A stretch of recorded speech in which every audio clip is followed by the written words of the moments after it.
Bonjour à tous. Bonjour Véronique, j'espère que tu vas Bonjour bien. tout le monde. Bienvenue sur notre webinaire. Aujourd'hui, on a la chance d'avoir Véronique Liès sur le microbiote vaginal. Alors, aujourd'hui, Véronique va faire un petit extrait de sa formation que je lui ai contraint de timer dans les 30-40 minutes. Comme à chaque fois, on aura le temps de répondre à toutes vos questions. Donc, n'hésitez pas, vous pouvez discuter dans le chat avec nous, vous pouvez poser vos questions. On prendra le temps avec Véronique d'y répondre à la fin.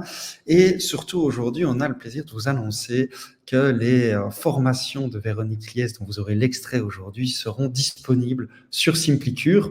Avant que Véronique commence sa présentation, je vous fais un petit teasing du fonctionnement, comme ça vous voyez comment en bénéficier directement. Hop, je partage vite mon écran. Voilà. Donc, pour ceux qui ne connaissent pas encore, Simplicure, c'est une plateforme qui vous permet de recommander tous vos laboratoires favoris à un seul endroit. C'est très simple. Vous pouvez prescrire plus de 130 labos qui sont les laboratoires les plus recommandés à un seul endroit pour gagner du temps en consulte et surtout faciliter l'achat de vos patients qui recevront un seul colis avec tous les produits. Et le petit plus, c'est qu'avec Simplicure, à chaque fois que vous recommandez, vous pouvez cumuler des points. Et ce qu'on a fait avec Véronique, c'est qu'on vous permet d'échanger ces points contre ces formations. Donc vous avez des points qui se cumulent. Ici, par exemple, j'ai 52 points et je peux échanger mes points. Et hop, bon pour formation, Véronique Liès. Et donc, vous voyez ici directement sur le site de Véronique qu'il y a toute une large gamme, on va dire, de formations super intéressantes. On n'a que des retours très positifs et vous pourrez en bénéficier et échanger directement vos points sur Simplicure contre les formations de Véronique. Petit avantage supplémentaire aujourd'hui, c'est que vous avez jusqu'à la fin d'année moins 10% sur ces formations. Voilà à peu près tout et je te laisse Véronique pour commencer sur la thématique du microbiote vaginal. Merci beaucoup William, bonjour tout le monde. Alors évidemment c'est un challenge de parler de ce sujet tellement important sur une petite période, mais je vais essayer vraiment d'être la plus complète possible pour vous parler donc de ce microbiote vaginal qui est véritablement très important pour la santé de la femme et qui a certainement tout ce qu'il faut, j'ai envie de dire, pour être chouchouté, dorloté. Et avant que je n'oublie de le dire, c'est un microbiote qui est relativement malléable, qui l'est un petit peu plus que le microbiote intestinal. Donc, c'est vraiment un microbiote qu'on peut un petit peu mieux moduler. Alors, peut-être commencer par rappeler un petit peu de vocabulaire. Donc, je vais parler de vaginose, je vais parler de vaginite, juste pour vous rappeler que c'est pas exactement la même chose et c'est important quand même de le savoir.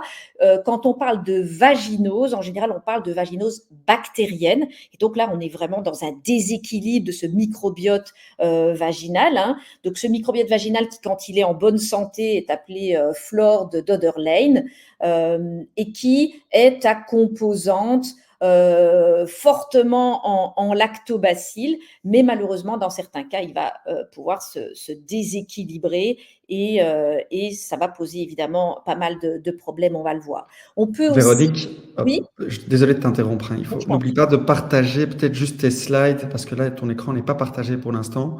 Comme Ah, il ça, on s'est peut. départagé, pardon. Ouais, comme moi, j'ai partagé la Ah, formation, pardon, ça. pardon, pardon, Voilà, merci voilà. de le rappeler. Attends, alors il faut que je te retrouve.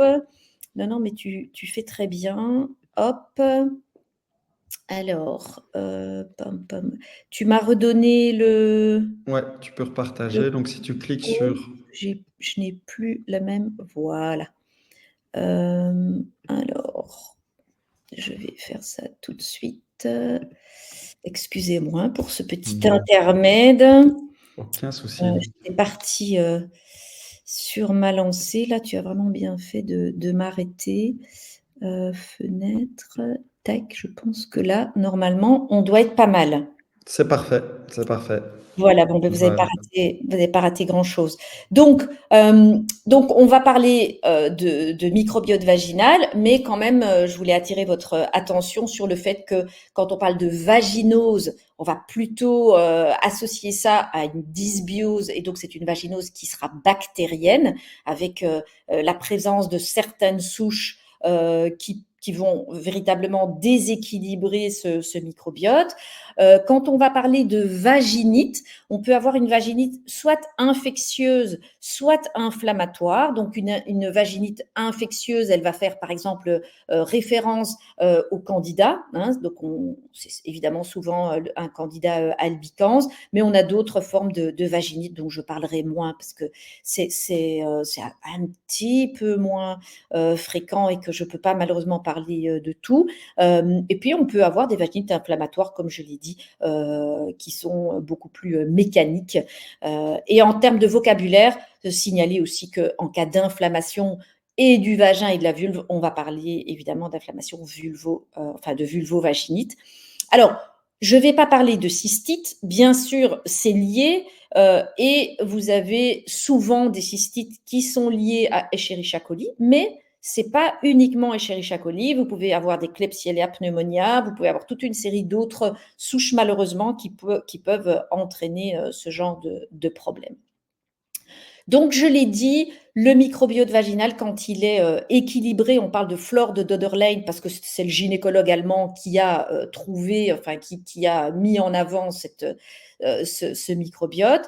Et contrairement, donc il y a pas mal de, enfin il y a quelques différences entre ce microbiote et le microbiote intestinal. Mais donc contrairement au microbiote intestinal, ce microbiote, quand il est en bonne santé, il est assez peu diversifié. Quand il est diversifié, c'est pas très bon signe. Donc, c'est un microbiote qui comprend entre 50 et 300 espèces, avec un pH plutôt bas, ce qui justement permet de combattre la présence des pathogènes. Donc ça, c'est évidemment un petit peu la même chose qu'au niveau du côlon, sauf qu'ici, il est encore bien plus acide, bien sûr, que dans le côlon. Et donc, comme je l'ai dit, l'idéal, c'est d'avoir une grande majorité de lactobacilles qui vont être capables de produire toute une série de molécules, dont le délactate, qui va contribuer d'ailleurs à cette acidification. On a aussi d'autres lactobacilles, mais qui sont, je vais dire, accessoires. Et puis, je vous ai cité ensuite d'autres noms de bactéries ou de levures ou de micro-organismes qui peuvent être présents, mais qui, de manière générale, sont moins souhaitables que les lactobacilles.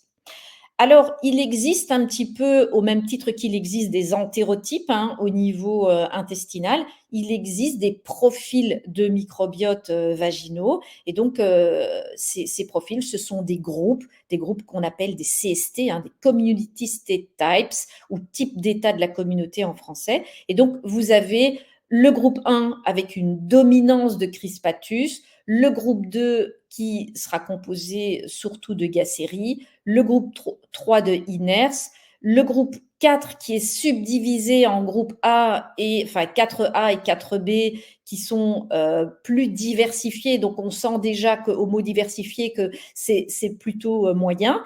Et le groupe 5 qui sera composé principalement de Lactobacillus jenseni. Alors, je vous ai dit en introduction que c'était un microbiote qui était un petit peu plus modulable. Alors, si aujourd'hui le doute est encore très présent sur le fait qu'on puisse changer son entérotype au niveau du microbiote intestinal, il semblerait que oui, mais après des mois d'une alimentation absolument parfaite et pas chez tout le monde.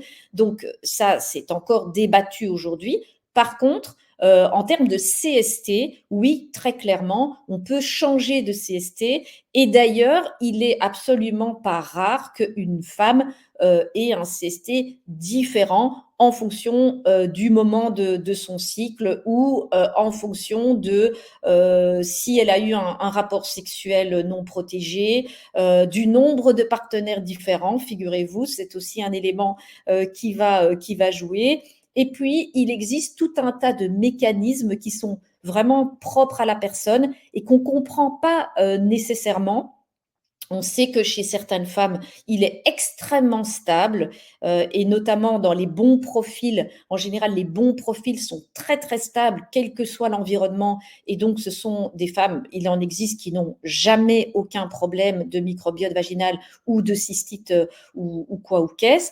Donc on sait aujourd'hui qu'il y a des choses on sait qu'il y a des choses qu'on ne comprend pas, c'est un peu spécial comme phrase, mais on sait notamment que l'intestin est un réservoir pour le vagin, mais que on ne retrouve pas du tout tous les lactobacilles de l'intestin au niveau du vagin, et que donc le système immunitaire est impliqué dans cette espèce de tri qui va faire à l'entrée, hein, si je peux me permettre l'expression. Alors, il y a un lien, j'ai parlé des règles, mais donc fatalement, qui dit règles dit hormones quand même, et donc il y a un lien entre la composition de ce microbiote et les hormones, chez la femme. Que ce soit le moment de son cycle ou que ce soit, en périménopause, et évidemment, ce lien est lié à la présence des œstrogènes, et donc quand il y a une baisse des œstrogènes, par exemple juste avant les règles, ou au moment de la ménopause, eh bien, on va observer une chute de glycogène parce que les 2 sont fortement, liés, et donc on va du coup, avoir une diminution de la nourriture disponible pour les lactobacilles au niveau, vaginal, et on va avoir, de la place pour le développement des pathogènes.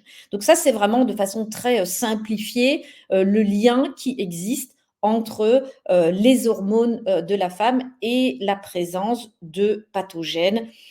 Donc voilà, il faut retenir que ces lactobacilles ont absolument besoin de glycogène, ce glycogène qui va être transformé en glucose, en pyruvate, en acide lactique, et qui va donc être évidemment très, très intéressant pour la santé du microbiote vaginal. Et donc, ce microbiote vaginal au moment de la ménopause, il va être, par exemple, fortement perturbé. Donc, le microbiote vaginal est sous la dépendance du cycle ovulatoire. J'ai parlé des œstrogènes, mais il y a également un lien avec la progestérone. Ces hormones vont influencer l'épaisseur de l'épithélium et la présence de glycogène ainsi que l'immunité locale. Je vous ai parlé de ce rôle de l'immunité aussi qu'on connaît mais pas dans tous les détails, et qui est responsable aussi de cette implantation des lactobacilles. Donc il y a vraiment un lien direct entre le statut hormonal et la présence de glycogène. Retenir aussi que plus le microbiote vaginal est diversifié, et je l'ai dit, moins il y a de lactobacilles, hein, c'est mathématique, c'est les vases communicants, et c'est associé aussi à plus de sécheresse vaginale, et donc au moment de la ménopause, par tous ces mécanismes que je viens de décrire, et notamment la baisse des œstrogènes, on a une baisse de glycogène et on a une baisse des lactobacilles, laissant la place à plus de pathogènes. Et tout ça va évidemment, cette présence de pathogènes, entraîner toute une série de symptômes.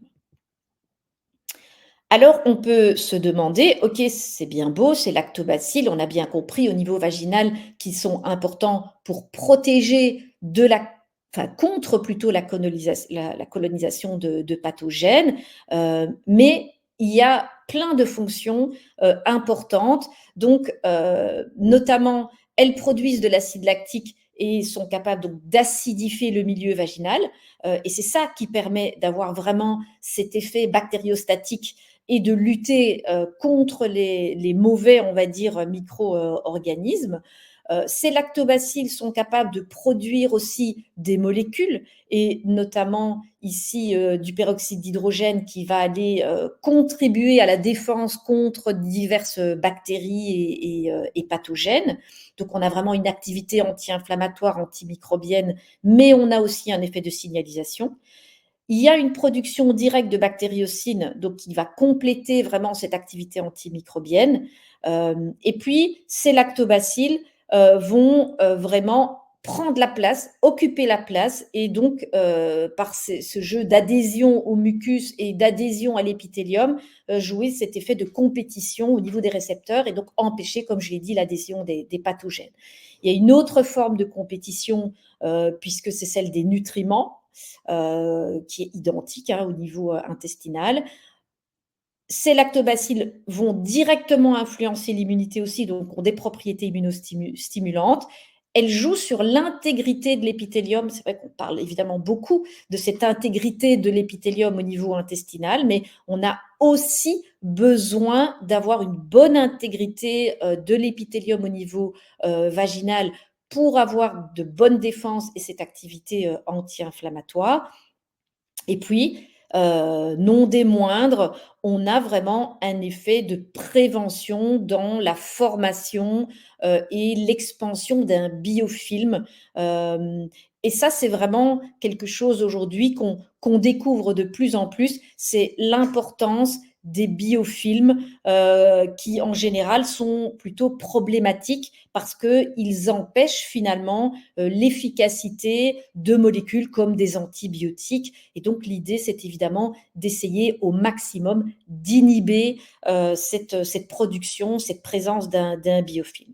Donc, on voit bien que ces lactobacilles, elles sont en fait tout simplement essentielles pour se protéger contre la croissance de pathogènes grâce à l'acide lactique, grâce au peroxyde d'hydrogène, grâce aux bactériocines, mais aussi en inhibant finalement la fixation de ces pathogènes et le fait que ces pathogènes peuvent s'agglutiner véritablement en biofilm. Donc, très clairement, ces lactobacilles vont avoir un rôle de protection contre les pathogènes, et le fait que ces pathogènes ne se développent pas est évidemment quelque chose d'important pour la santé vaginale, mais aussi pour la santé de la vessie. Et très sincèrement, alors évidemment, c'est peut-être parce que je suis particulièrement centrée sur le sujet, mais cette semaine, j'ai eu 2 patientes qui font des cystites tous les mois, ou cystites ou vaginites, mais tous les mois, et qui sont mises systématiquement sous antibiotiques, ce qui évidemment a des conséquences et ça les fait rentrer dans un cercle vicieux qui est évidemment problématique. Alors ces lactobacilles, tout ça c'est bien beau, mais comment est-ce qu'elles survivent? Donc je vous ai dit que le vagin était un réservoir, mais vous aurez bien compris que contrairement à l'intestin, ce qu'on mange en tant que nutriments n'atterrit pas au niveau vaginal. Alors que dans l'intestin, ces micro-organismes et ces bactéries sont nourris évidemment par des fibres et des prébiotiques. Ici ce n'est pas le cas. Donc, ce qui nourrit, je l'ai dit, ces lactobacilles, eh bien, c'est vraiment clairement la présence de glycogène. Et donc, alors, pas toutes les lactobacilles ne peuvent consommer du glycogène. Donc, c'est pour ça qu'il y a plusieurs systèmes de nourriture, on va dire. Donc, les cellules épithéliales du vagin secrètent aussi de l'alpha-amylase qui, lui, va se décomposer en glycogène, en maltose, en maltotriose, en maltodextrine, etc. et qui vont pouvoir nourrir les lactobacilles. Donc, il y en a pour tout le monde. Et donc, ces lactobacilles vont se nourrir elles-mêmes d'acide lactique qui peut être présent sous forme D ou sous forme L. Donc, il y a tout un système véritablement qui est mis en place pour aller nourrir ces lactobacilles autrement qu'au niveau digestif. Alors, j'ai dû, encore une fois, faire un choix parmi les dias que j'allais vous montrer. Et donc, ici, je vais directement à l'essentiel avec une synthèse qui montre bien l'évolution de ce microbiote vaginal en fonction de l'âge et les corrélations avec tout l'environnement qui est autour de ce microbiote. Donc, ce microbiote, on l'a dit, il évolue au cours du cycle chez la femme, il évolue au cours du cycle de la vie aussi tout court. Et donc, il est sous la dépendance des œstrogènes qui sont le moteur vraiment principal de cet écosystème vaginal, ce qui explique les effets de toutes ces variations hormonales chez la femme. Donc, chez les filles, avant la puberté, ce microbiote vaginal, eh ben, il n'y a pas beaucoup d'œstrogène, vous l'aurez compris, donc le tissu épithélial, il est mince, il n'y a pas beaucoup de mucus, il y a une production de glycogène qui est faible, hein, comme vous pouvez le voir. Et donc, c'est pour ça qu'à cette période-là, le vagin est plutôt dominé par des micro-organismes anaérobies. Et donc, on a un écosystème qui est diversifié, vous le voyez, avec un pH qui est quand même plutôt alcalin à neutre, donc voilà, assez élevé. Et donc, il n'y a pas cet environnement propice au développement des lactobacilles. Donc, il y en a, c'est pour ça que c'est plus diversifié. À la puberté, ben, fatalement, les œstrogènes vont monter et donc on va observer à ce moment-là une modification de cet environnement, plus de glycogène, une couche de mucus qui va s'épaissir et du coup, un développement des lactobacilles, une diversité qui va baisser, ce que l'on recherche, hein, vous l'aurez bien compris, et donc plus de lactate. Donc voilà, vraiment une évolution dans ce sens-là qui va être favorable à un environnement sain. Alors pendant la grossesse, le vagin, évidemment, il reste dominé par des lactobacilles, mais on a quand même des différences. On va avoir une richesse et une diversité moindre encore que chez les femmes non enceintes. Donc on voit bien vraiment toute cette empreinte au niveau hormonal qui se met en place. Et à la ménopause, mais déjà un petit peu avant, hein, puisque vous savez que pas besoin d'être ménopausée pour observer évidemment déjà une chute des hormones. Donc, on a ces hormones et notamment les œstrogènes qui chutent déjà avant, moins de glycogène et peu à peu un microbiote plus diversifié, moins de lactobacilles, un pH vaginal qui va s'élever et comme je l'ai dit, des femmes qui se mettent à avoir beaucoup plus d'infections ou vaginales ou urinaires et c'est une forme de dysbiose hein, qui peut plus facilement se mettre en place. Et ce qui est intéressant, et je suis absolument pas en train de vanter les mérites du traitement hormonal de substitution, mais c'est clairement observé, les femmes à la ménopause qui prennent un traitement hormonal de substitution, eh bien, on observe quand même que ça corrige un peu en partie, mais pas mal quand même, le déséquilibre qui s'est mis en place et ça va avoir plutôt tendance à maintenir les lactobacilles. Donc, on voit bien que et l'âge et les hormones, et fatalement c'est lié, vont avoir un effet sur ce microbiote. Alors, très concrètement, dans notre pratique, à quoi doit-on faire attention? Quelles sont les choses qui peuvent jouer un rôle et qui sont importantes? Je les ai mentionnées ici. Le fait de fumer modifie le microbiote intestinal et fatalement, il y a un lien avec le microbiote vaginal, je l'ai dit, il y a une communication directe qui se fait même si tout ne passe pas et qu'il y a une sélection. Donc, il y a un lien entre les deux. Le fait de pratiquer une activité physique, alors peut-être ça vous étonne, hein, mais quand même, le tabac, c'est vraiment un ennemi direct et en fait, c'est même un des pires ennemis du microbiote vaginal. Donc, la nicotine, on sait qu'elle produit des substances qui vont avoir vraiment un effet délétère sur la composition de ce microbiote. Alors, l'alcool, bah, comme pour l'intestin. Par contre, l'activité physique, alors c'est vrai dans les 2 sens aussi. Quelqu'un qui a une activité physique très, très intense, avec un milieu vaginal qui va être plus humide, ça peut être délétère, mais de manière générale, l'activité physique est plutôt, on le sait, favorable à un bon microbiote. Le stress, lui, ne l'est pas. Plus il y a des rapports sexuels et plus il y a une multiplicité des partenaires et plus ça peut perturber le microbiote vaginal. L'hygiène, on y reviendra, mais et le manque et l'excès sont problématiques et on a aussi pas mal de femmes qui pensent qu'il faut faire des douches vaginales. Il n'y a jamais eu autant de produits d'hygiène intime sur le marché, ce qui est vraiment une vaste blague. C'est auto-nettoyant, hein, donc vraiment, c'est pas du tout nécessaire d'aller de faire des douches vaginales et certainement pas avec des produits. On l'a dit, les hormones et fatalement la contraception, les spermicides, c'est logique. Donc tout ce qui est préservatif, pareil. Enfin préservatif, je veux dire contraception en général. Par contre, c'est vraiment les rapports non protégés qui sont concernés parce qu'avec préservatif, ben, fatalement, il n'y aura pas de contact direct avec le vagin. Bien évidemment, c'est quasi systématique pour certaines femmes, prise d'antibiotiques, paf, vaginose. Donc, il y a un lien avec la prise d'antibiotiques, mais aussi les antifongiques. Le traitement hormonal de substitution, j'ai dit qu'il pouvait avoir un effet plutôt favorable. Les corticoïdes, les immunosuppresseurs vont également avoir un effet, mais plutôt désagréable. La ménopause, le diabète, la constipation chronique. Donc, il faut y penser aussi, de bien questionner sur le transit. L'ethnicité, je ne vais pas rentrer dans les détails, mais en fonction de si on est plutôt d'origine africaine ou voilà, il y a des ethnies comme ça qui sont un petit peu plus en état de dysbiose et qui appartiennent à des groupes, je vous ai parlé des CST au début, qui vont appartenir plutôt à des groupes 4 qui sont un petit peu plus diversifiés. Et bien sûr, ce que l'on mange, les vêtements que l'on porte, en fait, tout ça peut contribuer de façon délétère sur la composition du microbiote.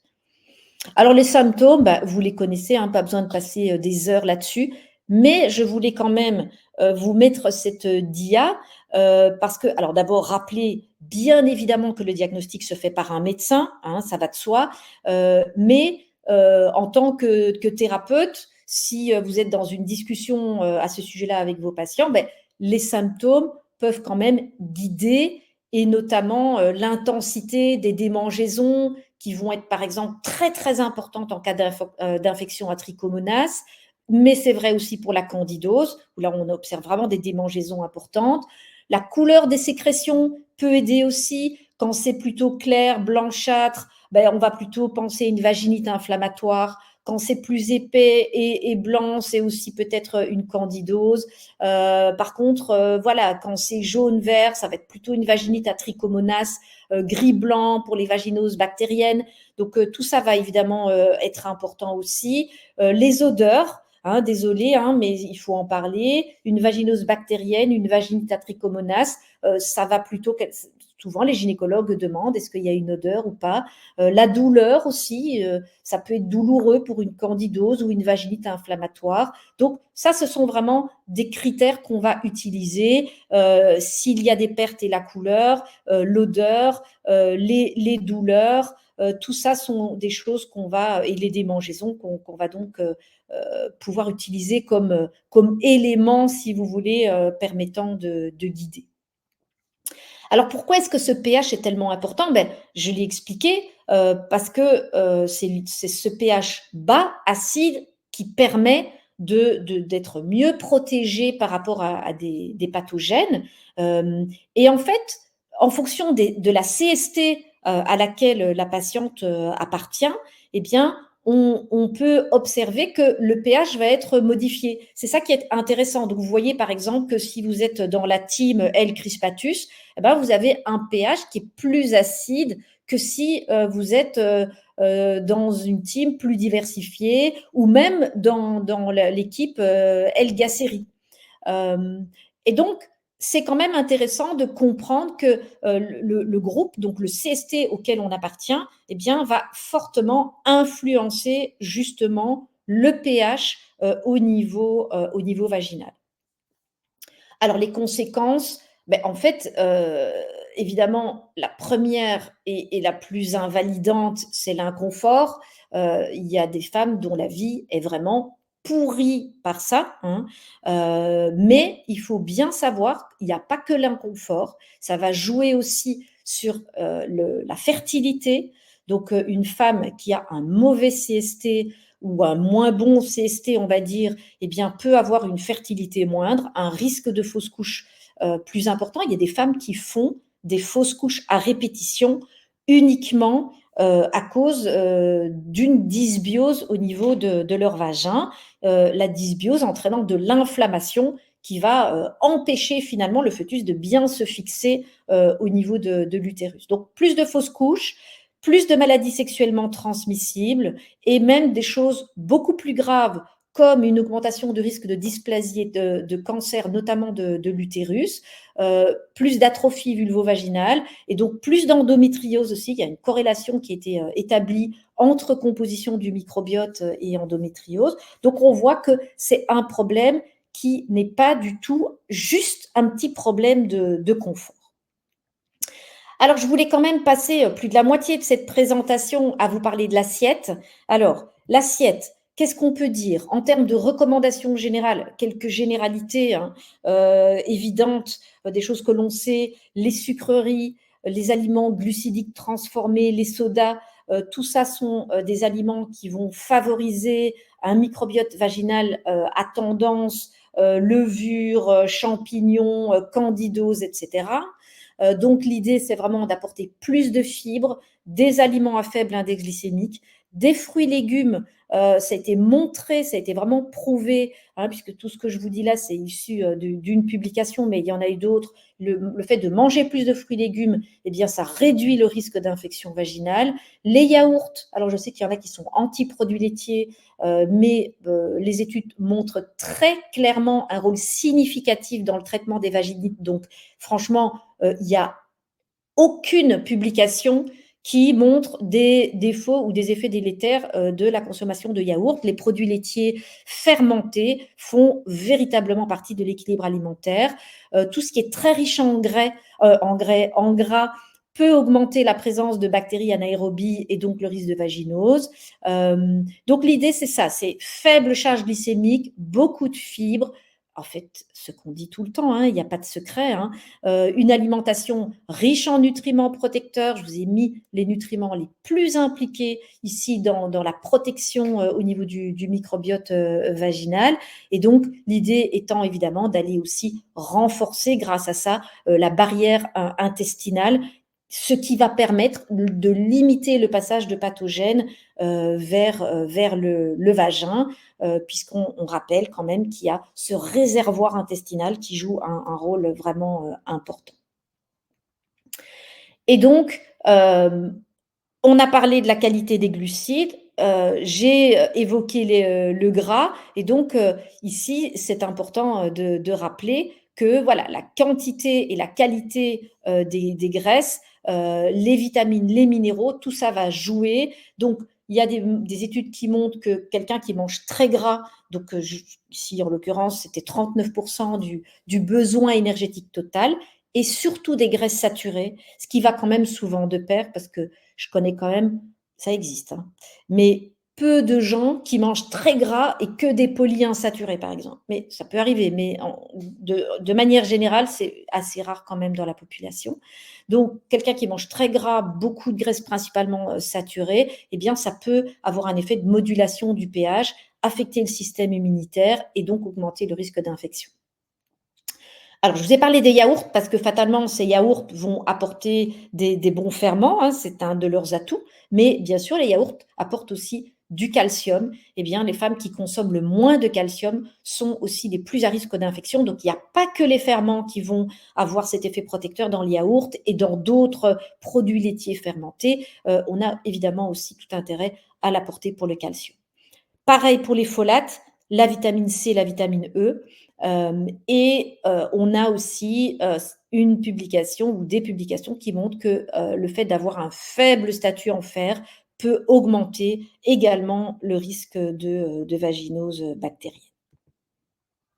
Alors, je pense que il n'y a pas avec la vitamine D et les oméga 3, c'est vraiment les nutriments qui reviennent dans toutes les formations, mais vraiment dans toutes les formations. Et donc, on a cette belle publication qui nous rappelle que la vitamine D, ben, évidemment, elle provient en partie de l'alimentation, mais on sait que c'est nettement insuffisant et que tout le monde devrait avoir de la vitamine D en supplémentation, sauf si vous passez votre vie au soleil, ce que je vous souhaite, bras, jambes hein, quand même. Et donc, on a des récepteurs à la vitamine D un petit peu partout dans le corps. Et donc, cette vitamine D, elle est importante, elle joue dans l'expression de gènes et elle est notamment importante pour activer l'expression de protéines. Et donc, on a un effet sur l'épithélium vaginal qui a été montré, mais aussi un effet dans la production de glycogène, un effet anti-inflammatoire, un effet sur l'immunité et dans la production de peptides antimicrobiens.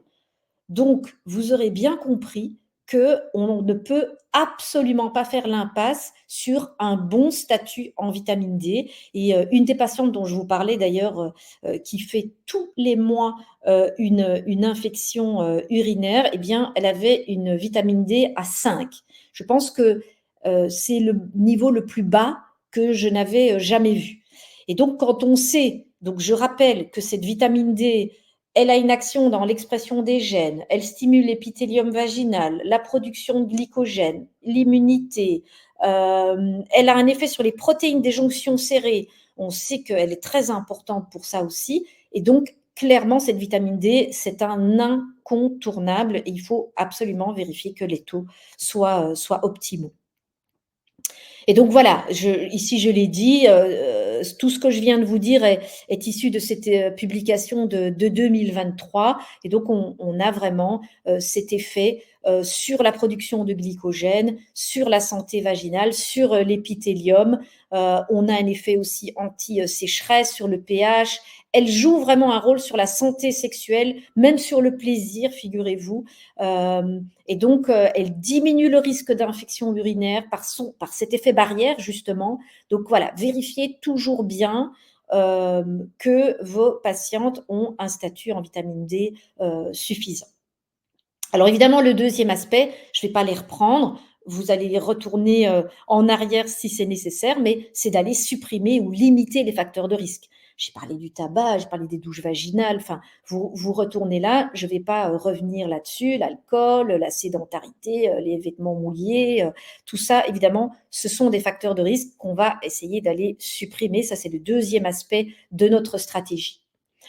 En général, ces patientes, et on ne peut pas faire l'impasse là-dessus malheureusement non plus, en tout cas certainement pas dans un premier temps, eh bien, elles vont être mises par leur médecin sous antibiotiques en cas de vaginose bactérienne ou d'infection à trichomonas. Ou alors on va les mettre sous antifongiques si c'est une candidose. Mais évidemment, ces médicaments sont prescrits par un médecin et on sait que malheureusement, on va avoir un risque avec ces antibiotiques, de créer de la résistance. Et donc, je ne suis pas du tout en train de dire qu'il ne faut pas les prendre parce qu'elles en ont évidemment éminemment besoin, mais les antibiotiques, c'est le traitement de référence, ils sont efficaces, ils permettent une résolution de l'infection, mais très souvent, malheureusement, à court terme. Mais entre 50 et 80% des femmes, ce sont les chiffres actuels, vont avoir une récidive dans les 6 à 12 mois qui suivent en cas de vaginose bactérienne. Donc, on a très souvent des réinfections. Et en général, elles sont liées à une résistance aux antibiotiques. Je vous ai parlé tout à l'heure de Klebsiella pneumonia qui peut faire par exemple des problèmes d'affection urinaire. Eh bien, pratiquement 100% des antibiotiques sont résistants à Klebsiella pneumonia. Donc, c'est un énorme problème. J'ai une patiente qui a cette résistance et qui galère beaucoup. Et ça fait 8 fois, avant qu'elle vienne voir, 8 fois qu'on lui prescrit donc ces antibiotiques. Et donc, il y a réinfection parce qu'on a une résistance aux antibiotiques, on a formation d'un biofilm, et donc cette difficulté ou parfois cette incapacité à rétablir un microbiote vaginal sain. Et donc, ça, c'est vraiment les raisons principales qui expliquent l'échec des traitements à long terme. Et donc, on a vraiment une étude qui a montré que la majorité des souches aujourd'hui de la famille des Gardnerella, vaginalis, la majorité des antibiotiques sont résistants et notamment métronidazole, tout ça, ça va être un problème. Et on a formation d'un biofilm polymicrobien, donc avec plusieurs souches et ce biofilm est persistant. Et donc, c'est souvent ça qu'on observe aussi chez les personnes qui font des vaginoses bactériennes à répétition. Et donc, ce biofilm empêche finalement ou diminue la capacité de pénétration des antibiotiques. Et donc, c'est pour ça que même le biofilm, il risque de persister après. Et tout le monde en a pour son grade, puisque ce que je viens d'expliquer pour les antibiotiques, c'est vrai aussi pour les antifongiques. Et donc, on a vraiment des effets indésirables qui ont été montrés, et notamment des récidives. Il n'y a pas que des récidives dans les effets indésirables, hein. Vous voyez ici un petit tableau récapitulatif, des maux de tête, des vertiges, des infections, des nausées, des vomissements, des diarrhées. Enfin bref, c'est certainement pas anodin. Donc si on peut faire une bonne prévention, ben, c'est très bien. Et donc, ici, l'idée notamment, c'était d'associer ces traitements avec du Saccharomyces boulardii. Et on a non seulement un effet qui va être intéressant en accompagnement du traitement, mais on a aussi et surtout un effet de prévention après de ce Saccharomyces boulardii. Et donc, on a des publications qui montrent que associer antibiotiques et probiotiques, eh bien, c'est plus efficace. Peut-être vous avez vu mon live hier avec le docteur, le gastro-entérologue Julien Scanzi. On en a parlé, on a bien expliqué l'importance des probiotiques avec les antibiotiques. Certains pensent encore qu'il faut les prendre après, certainement pas. Il faut les prendre peut-être pas ensemble dans la journée, mais à 2-3 heures d'écart, et c'est totalement efficace, et c'est bien plus efficace. Ça a été montré ici dans cette méta-analyse, c'est plus efficace d'associer antibiotiques et probiotiques. Et donc, parlons-en évidemment des probiotiques, hein. C'est facile de dire prends des probiotiques, mais encore faut-il savoir pourquoi et lesquels choisir. Et c'est ce qu'on va voir maintenant. Donc, pourquoi des probiotiques? Eh bien, ça m'a l'air évident parce qu'ils ont un effet antimicrobien. Ils vont jouer sur le pH, la production d'acide lactique, parce qu'il y a un effet anti-adhésion. Et donc, fatalement, là aussi, ils vont occuper la place. Et on a un effet anti-biofilm, donc cette capacité de réduire les biofilms, notamment de Gardnerella vaginalis et d'Atopobium, qui a changé de nom d'ailleurs maintenant, qui s'appelle Phaniessa vagina. Et donc, le fait d'empêcher ou de limiter cette formation de biofilms, on a bien compris à quel point c'est un élément important. Mais ce n'est pas tout. On a des effets aussi de coagrégation. Et donc, ça va permettre vraiment, encore une fois, de limiter le développement de pathogènes. Et on a un effet au niveau de l'épithélium, cette barrière qui est mieux protégée. Et donc, fatalement, une barrière bien protégée, c'est toujours un atout. Alors, choisir son probiotique, un des critères, c'est vraiment de choisir, vous le savez, hein, les probiotiques, c'est quoi? C'est souche dépendant, c'est quantité dépendant, c'est hôte dépendant. Donc, un probiotique qui fonctionne chez vous marchera peut-être pas chez quelqu'un d'autre. Un probiotique, on va vous dire prends des lactobacilles. Non, on va essayer de cibler quel lactobacille. La quantité, si dans les études il fallait 10 milliards et qu'on vous en donne un, véritablement, ça risque de pas fonctionner. Et hôte dépendant, parce que ce qui va marcher chez vous ne va pas nécessairement marcher chez quelqu'un d'autre. Donc, c'est important de bien choisir son probiotique. Et je vous ai mis ici les probiotiques les mieux étudiés. Mais vraiment, les 2 souches que je vais mentionner ici sont vraiment les plus étudiées. Et puis, je vous parlerai d'autres souches qui sont également très bien documentées. Donc, vous avez Lacticacillibacillus rhamnosus GR1, avec tous les effets ici, donc résistante aux spermidines, il va inhiber Candida, donc il est non seulement intéressant pour les vaginoses, mais aussi pour les vaginites à Candida. Il limite les pathogènes comme Escherichia coli, il a un effet d'adhésion, enfin tous les mécanismes que je vous ai indiqués, mécanismes d'action des probiotiques, on va les retrouver ici. Et donc, encore une fois, ce sont des souches qui ont été publiées. Donc, en voici une, Lacticacillibacillus rhamnosus GR1 et le Lactobacillus reuteri RC14. Et ces 2 souches, vous les retrouvez dans le Basiac féminin.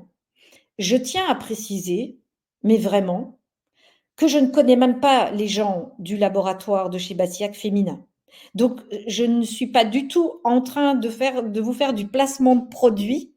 C'est vraiment les 2 souches qui sont les mieux documentées et 2 souches qu'on retrouve dans le Basiac féminin, qui est donc un complément que j'utilise beaucoup. Mais voilà, c'est vraiment un conseil que je donne comme ça et qui n'est pas comment on va dire ça, qui n'est pas intéressé. Voilà, que ce soit bien clair.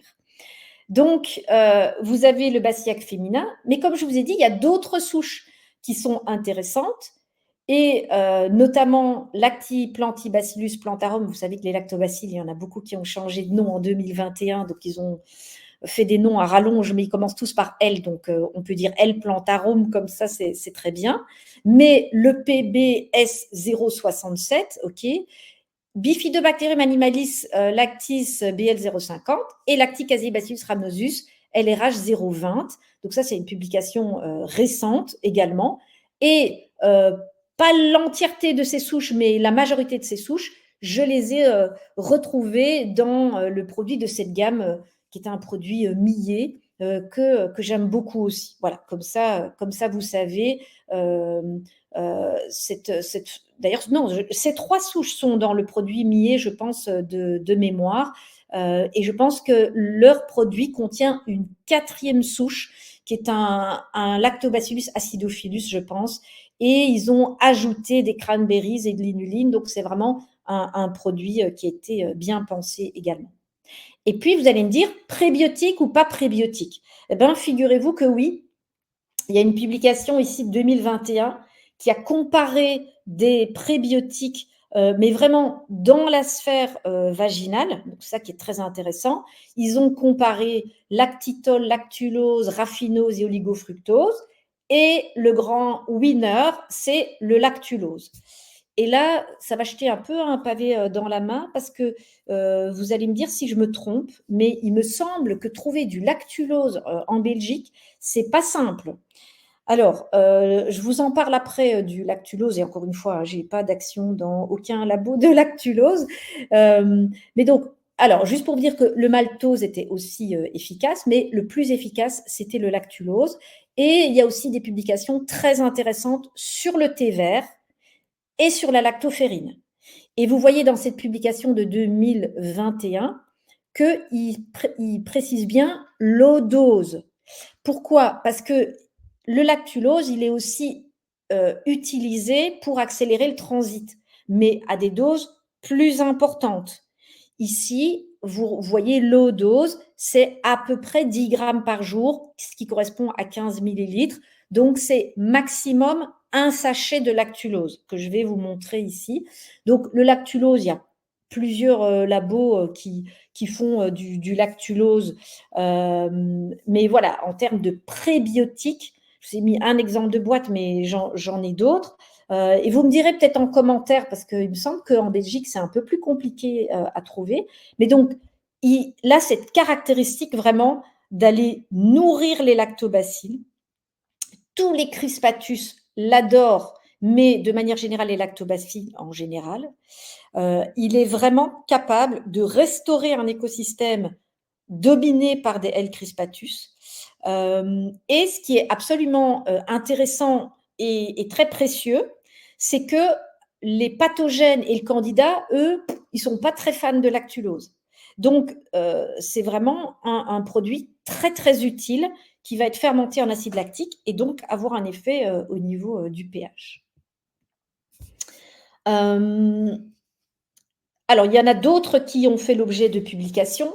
Je voudrais juste revenir sur le fait que le lactulose, vous allez me dire, donc, mais alors comment on le prend? Donc, l'idée, c'est de le prendre par voie orale.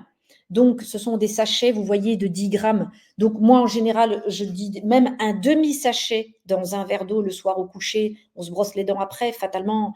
Mais un demi-sachet, c'est bien. Et chez des patientes chez qui c'est vraiment un gros problème, on peut faire un sachet complet, mais ça ne sert à rien d'aller dans des grandes quantités, parce que ça fermente quand même un peu. Mais bon, maintenant, on prend au coucher, donc c'est un peu moins grave. Mais sachez, et après, vous en faites ce que vous voulez, qu'une petite quantité, un demi-sachet mélangé dans 150 millilitres d'eau dans un petit spray, ça peut aussi être utilisé au niveau local. Ok, petit spray au niveau local, ça peut aussi être intéressant.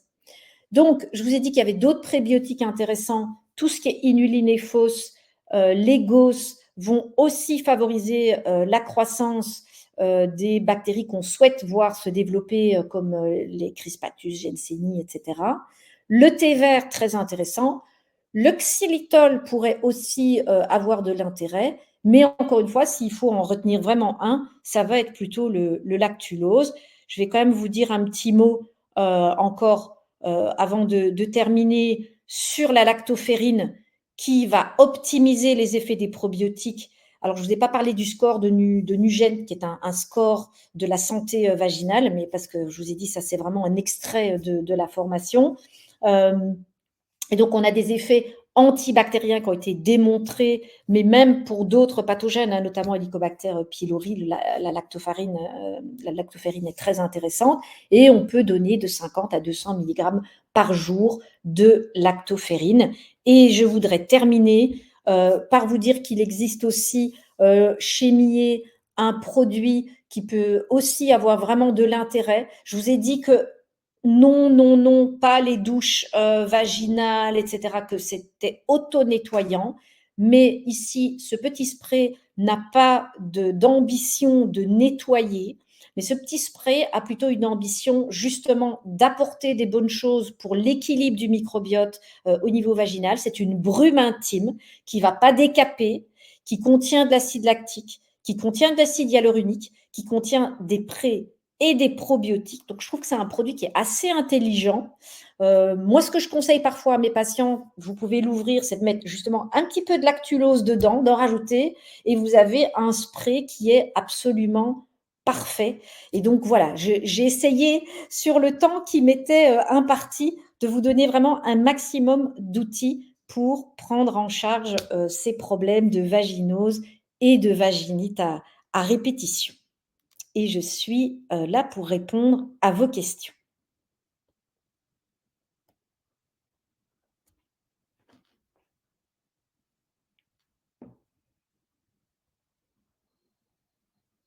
Mais je suis toute seule?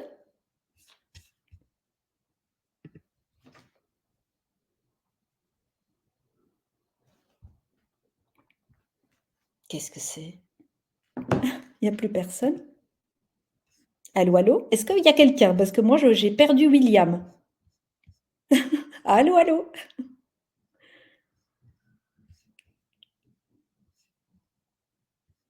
Ah, il y a des petits cœurs. Donc déjà, je ne suis pas toute seule, manifestement, mais j'ai perdu William. Allô? Bon. Alors, je pense pas que j'ai même accès à vos questions. Je pense même pas que alors je n'entends personne et je pense que vous n'avez même pas accès à votre micro. Je vais appeler William.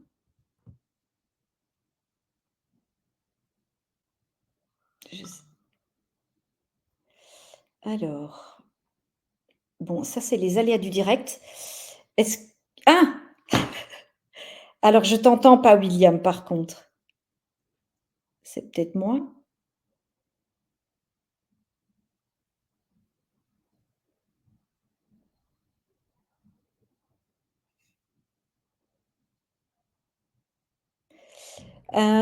Est-ce que toi tu m'entends William?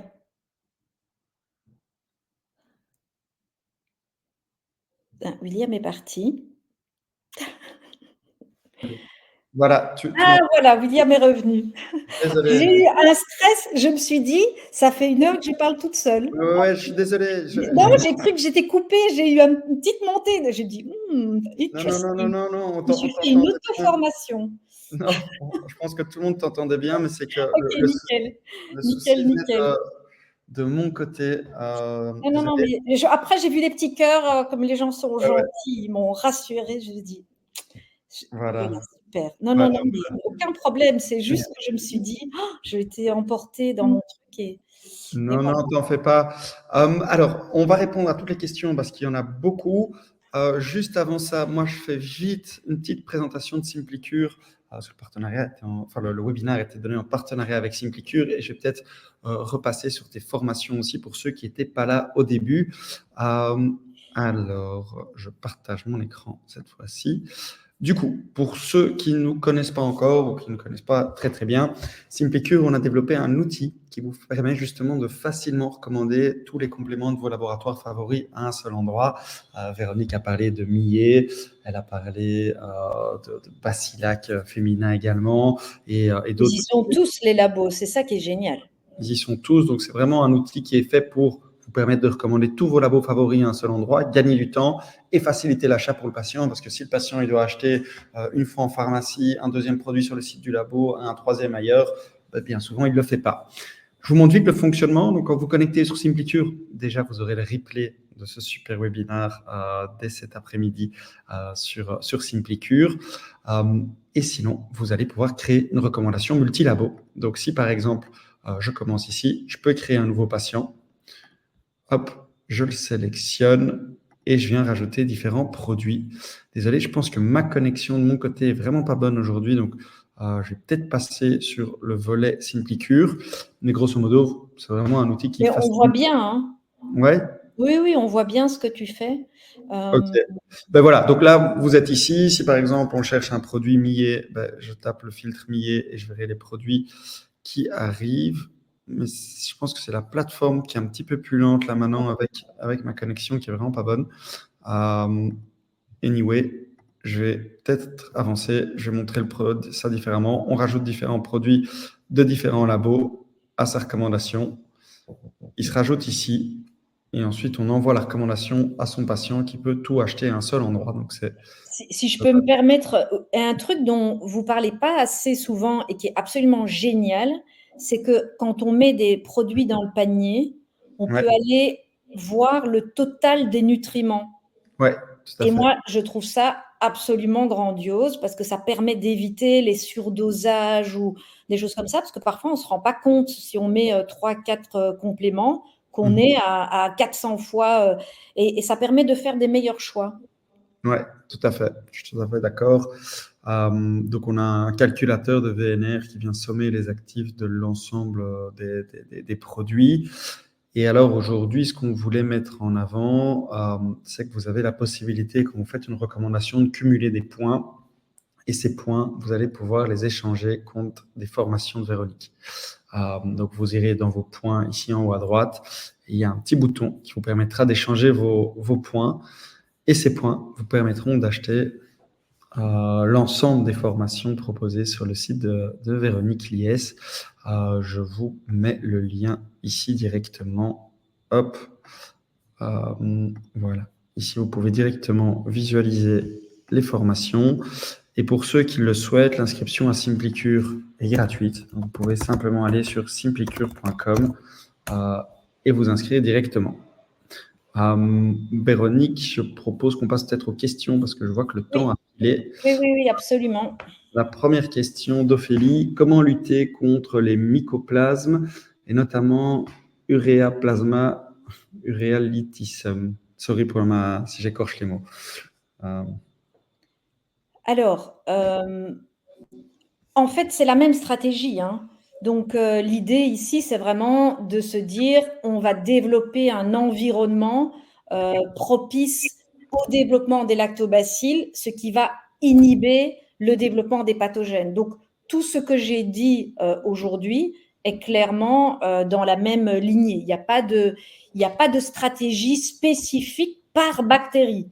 Il faut juste savoir que certains sont plus résistants que d'autres aux antibiotiques. Et j'ai parlé notamment de Klebsiella pneumonia. C'est vrai que Escherichia coli répond quand même un petit peu mieux aux antibiotiques aujourd'hui que certaines bactéries, mais sinon, globalement, c'est tout ce qui a été dit aujourd'hui. Ok. Michel, qui te demande, est-il vrai que mettre des probiotiques au niveau vaginal est inutile? La complémentation par voie orale est-elle totalement suffisante? Alors non, c'est pas vrai, c'est pas complètement inutile. Par contre, il y a une législation qui est passée au niveau européen, je pense, pour ne pas autoriser les probiotiques au niveau vaginal. Il y a un laboratoire très intelligent qui a contourné cette législation parce que c'est une législation qui ne concerne que les dispositifs médicaux, mais pas les médicaments. Donc, vous avez des probiotiques qui maintenant existent, mais sous forme de médicaments et qui se mettent au niveau vaginal. Et les études montrent une efficacité réelle des deux. Donc non, c'est pas vrai que c'est pas efficace. Ok. Quel est le rôle du microbiote vaginal dans la fertilité? Mais ça, j'en ai parlé. Donc, le microbiote vaginal est très impliqué dans la fertilité. On sait aujourd'hui qu'une dysbiose peut faire de l'inflammation qui va entraîner des fausses couches à répétition. Est-ce que le stérilet au cuivre a un impact sur le microbiote également? Toute forme de contraception va avoir un effet sur la qualité du microbiote, mais plus il va être chargé, entre guillemets chargé, hein, plus il va apporter des œstrogènes et plus il va avoir des effets variables. Donc les effets sont très variables. Sorry. Une autre question. Qu'en est-il du L. rhamnosus dans le microbiote vaginal? Je n'ai pas vu sur les slides.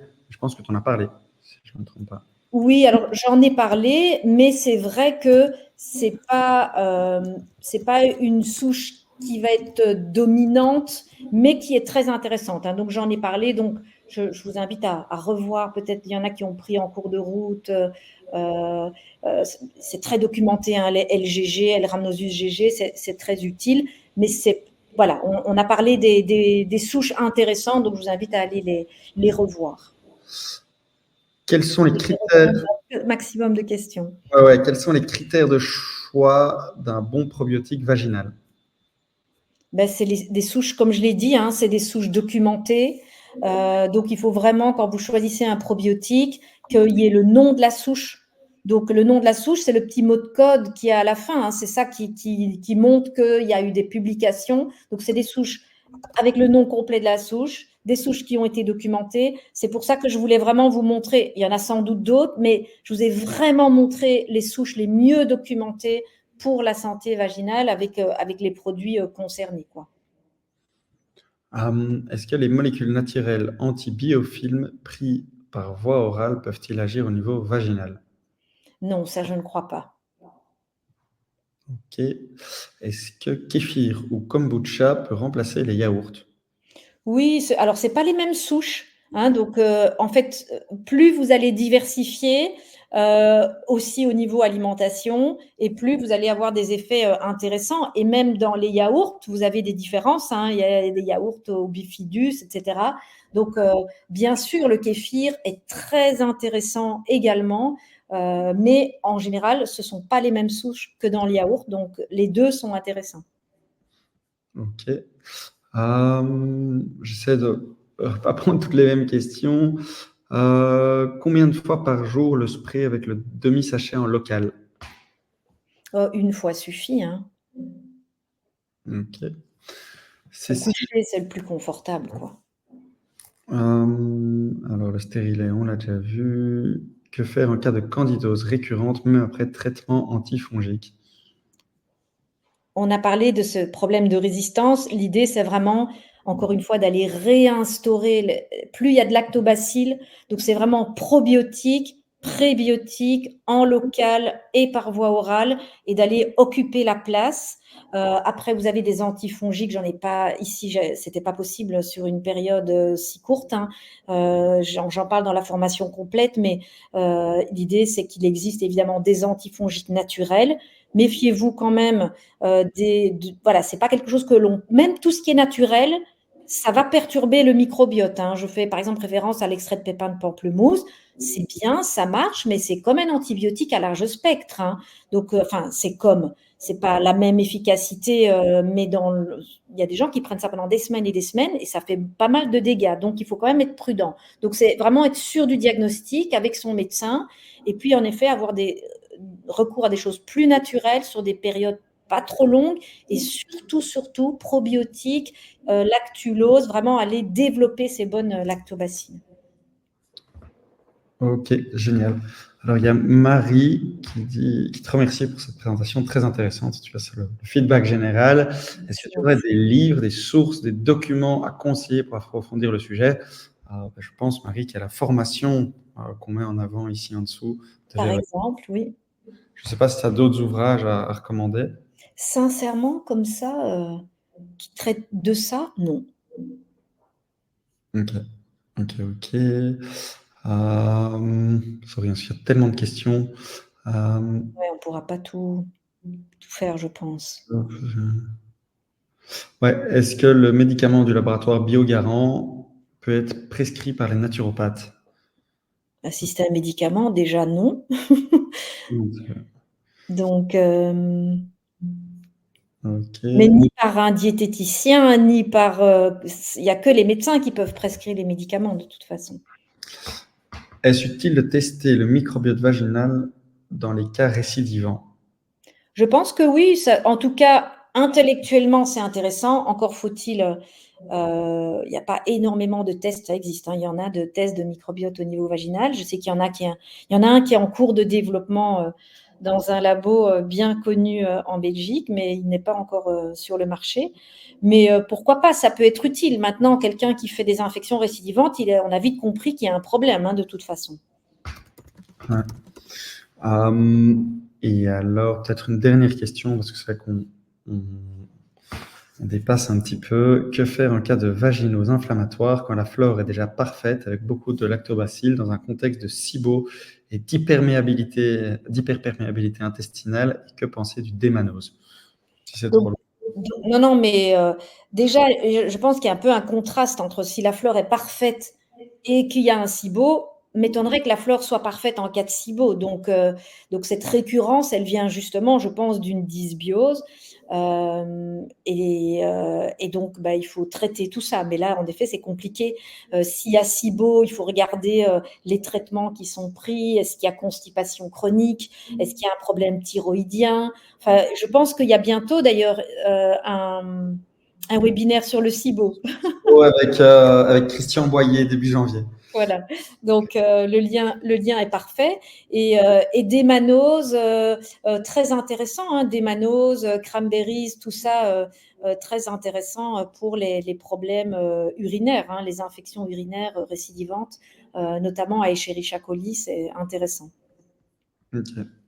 Génial. Ben, écoute, Véronique, je pense on a déjà bien fait le tour. Moi, ce que je propose, c'est que pour ceux qui veulent approfondir le sujet, vous pouvez prendre la formation. Deux manières pour le faire, soit vous l'achetez directement sur le site de Véronique, soit vous pouvez échanger vos points Simplicure pour financer ces formations. La semaine prochaine, on te retrouve de nouveau, Véronique. Oui, je vais parler d'un truc qui me tient particulièrement à cœur. Pour une fois, on ne va pas parler vraiment de nutrition, on va parler de coaching motivationnel, on va parler de l'aspect relation avec le patient, le savoir-être, donner des petites clés pour essayer de faire changer des choses à notre patient sans lui donner l'impression qu'on lui impose quoi que ce soit. Et donc ça, c'est quelque chose qui me tient particulièrement à cœur parce que pour moi, c'est au moins la moitié de la réussite d'une consultation.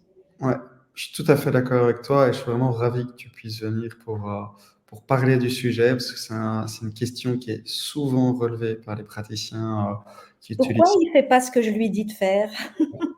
Pourquoi il n'a pas commandé ses compléments alimentaires? Ben voilà. Ben donc pour ceux qui le souhaitent, je vais voir si je peux vous envoyer le lien pour que vous puissiez vous inscrire directement. Je vais faire ça une petite seconde et j'envoie le lien dans le chat. Peut-être préciser aussi que donc, dans les deux façons d'acheter, soit c'est grâce à leurs points et à ce moment-là, il y a pas les 10% parce que techniquement, c'est pas possible. Soit s'ils achètent la formation, là, il y a 10%. Donc, peut-être Ouais, tout à fait. préciser ça. Merci pour tous les petits clappements de mains et petits cœurs que vous envoyez. C'est très gentil. Ouais, attends une seconde. Voilà, j'ai le lien. J'envoie vite le lien pour la semaine prochaine dans le chat pour ceux comme ça, ceux qui veulent s'inscrire directement. Donc l'inscription est gratuite. Je le recommande fortement parce qu'on a plein de demandes là-dessus. Je pense que c'est un gros plus en consultation. L'aspect Nutri est clairement primordial, mais je pense que l'accompagnement et le coaching motivationnel le sont tout autant. Véronique, un immense merci. Avec grand plaisir. Merci à tout le monde et on se retrouve la semaine prochaine avec grand plaisir. On se voit la semaine prochaine. Bon après-midi à tous. Merci encore, Véronique. Ciao, ciao. Au À revoir. bientôt. Ciao.